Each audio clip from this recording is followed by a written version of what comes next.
સમજણની કરતા કર્યો તો સત્સંગો મહારાજ સ્વામી એકાંતિક છે એમાં આપણે ભેદ કરવાથી આપણું મોક્ષ થઈ શકે.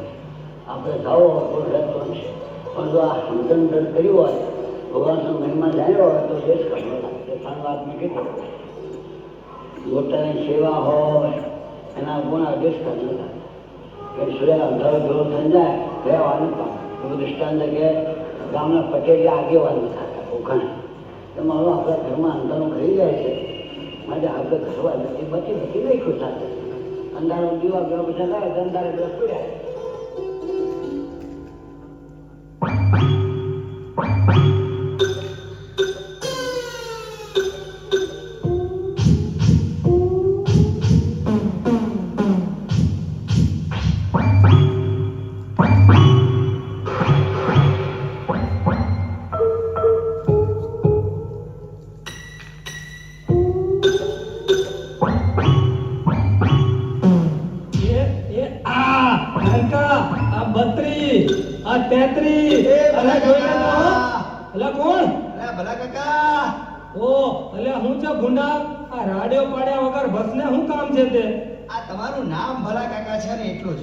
બાકી ભૂંડા ભૂંડા બોલ્યા વગર તમને ઘડી કે ના ચાલે. રાખ રાખ તારું ડાપણ. બોલ શું કામ હતું? ગામમાં સાધુ આયા છે સાધુ. કે જઈને કર દંડવત પ્રણામ અને લેતો આવ મારા હારું પ્રસાદ. તમે શું ભલા કાકા? અરે કથા થવાની છે તો હું તો તમને બોલાવવા આવ્યો છું. તે હું આ નાનકાના હાથેનો દાવો અધૂરો મેલીને તારી કથા સાંભળવા એમ? મારી કથા નહીં સાધુની કથા. હવે તારી કે સાધુની બધું એકનું એક. આ બાવાઓ પાછળ ફરી ફરીને અમે તો અડધો બાવો તો ગુંડા થઈ ગયો છે. ના હોય તો ના પાડી દો. ખોટી અવળવાળી શું કામ બોલો છો? આ તો સાધુના બે શબ્દો સારા સાંભળો તો અંતરનું અંધારું જાય ને કઈ ગુજાસ થાય. દાદા દાદા હાલો આપણે અંધારું કાઢવા જઈએ. રોજ ઘરમાં ગરીબ જાય છે. તારે દાવ મેલીને પાછું ક્યાં જવું છે? નહીં રાખો અંધારું હું ધોકા મારીને કાઢી મેલો એવું છું. એ વળી શાના અંધારાની વાત કરો છો? અંધારું એટલે અંધારું વળી. દારામલા જા અંધારું કાઢવું હશે તો મારા બાવળાના બળ કાઢીશ.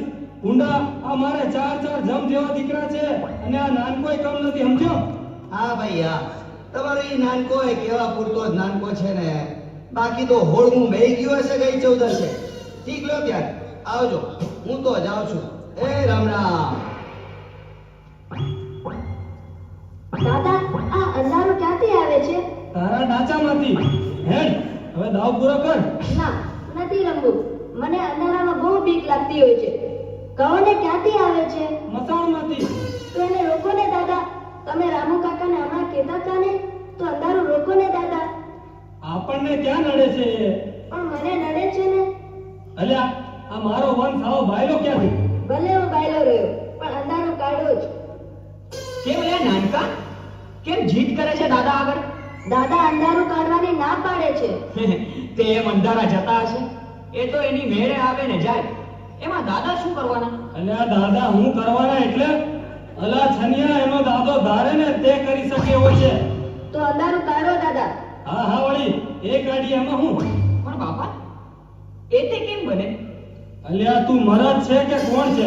મરદ મરદ પૂરો 16 આની મરદ વળી. તો આવવાને ડાયાને મગરાને ને જીવલાને પછી કાંઈક ઉપાય કરીએ.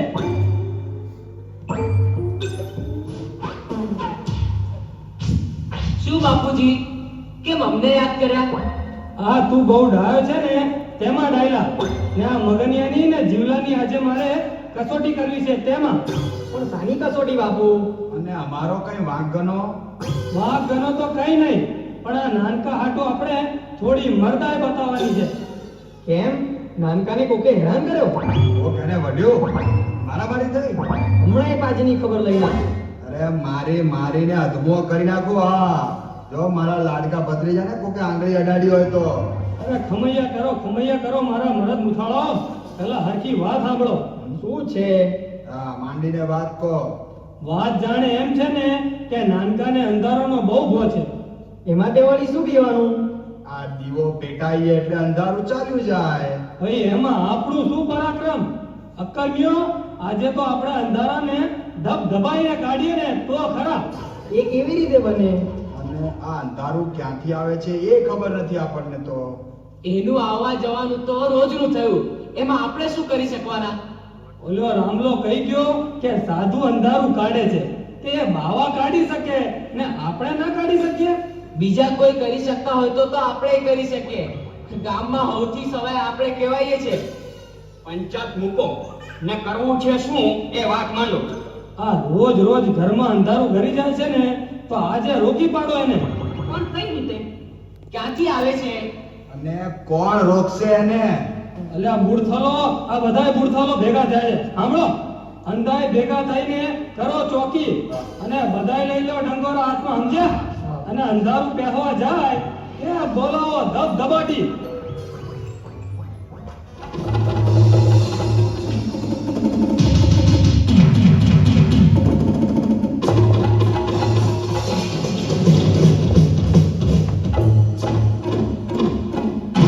એમ કોને અત્યારે જીભેડવાની વાત હોય તો મારી તો ડાંગે કડિયાળી છે. ને હમણાં જ નવી ડાંગ લીધી છે. અને આ મારો ડંગોરો એ કમ નથી હો. એ આ એક ગાને બે ફાડિયા કરી દો. આ બહુ વખતથી બાવડા અજમાયા નથી, મને તો હાથમાં જળ ઉપડે છે. બોલો બાપા, કેમનું બાળું વાપરવાનું છે? અલ્યા ભૂંડા, એ તે કઈ પ્રશ્ન છે? આ બધાય સાધન લઈને બધે નાકાબંધી કરીને થઈ જાવ સાબદા. દાદાજી હું ધોકેડું લઈ લઉં ને? અલ્યા ભૂંડા, આ મારો વંશ થઈને આવું પૂછે છે? હેડ ઉપર ધોકેણું.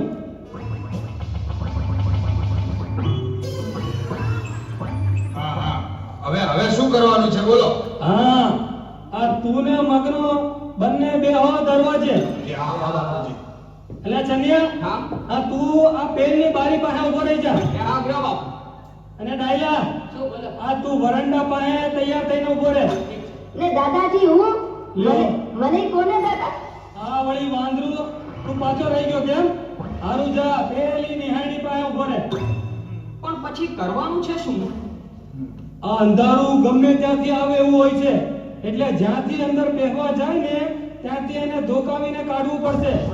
અને જેની પાસે આવે તેને બૂમ પાડીને બીજાને બોલાવી લેવાના, અને તેને પોતે તો જોડવાનું ચાલુ જ કરી દેવાનું, સમજ્યા?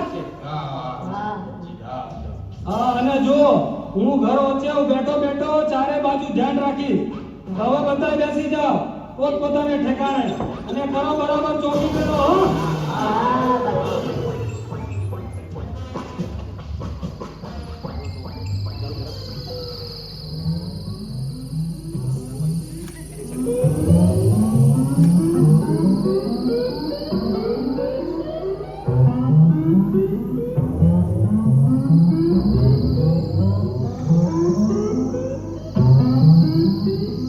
અલ્યા ભૂંડાઓ, અક્કરમીઓ, હું કરો છો બેઠા બેઠા? અલ્યા અંધારું તો કરી ગયું. હા, આ અંધારું ગમે ત્યાંથી બેઠું હોય પણ મારી પાસેથી નથી બેઠું. મારી પાસેથી નથી આવ્યું. અલ્યા ભાઈ બેલો ને પંચાયત, અને હવે તો દિવેડીને કાઢો બહાર. લ્યો ત્યારે મારો ઘા.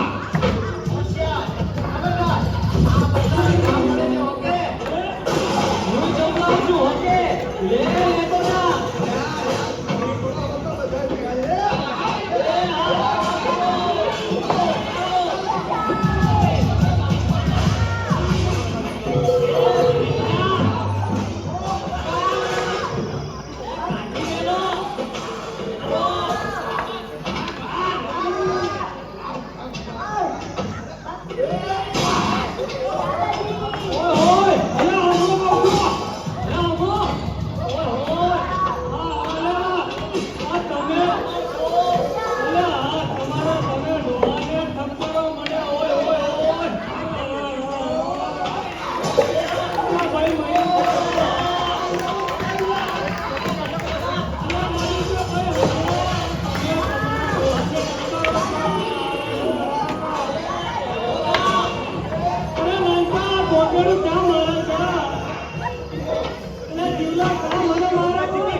આપણા મુખીએ કહેવડાવ્યું છે કે આજે તો કથામાં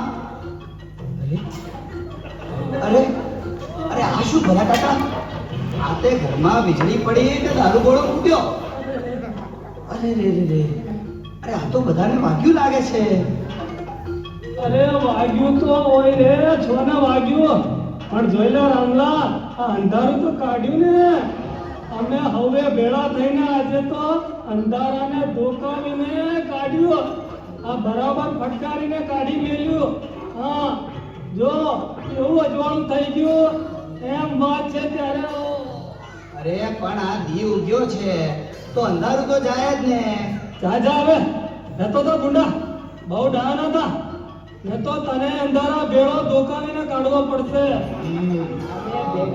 અંધારું કાઢ્યું છે હા લ્યો હું તો હાલ્યો એ રામ રામ તમને કશુંય કહેવાનો કાંઈ અર્થ નથી એ આવજો તઈ એ રામ રામ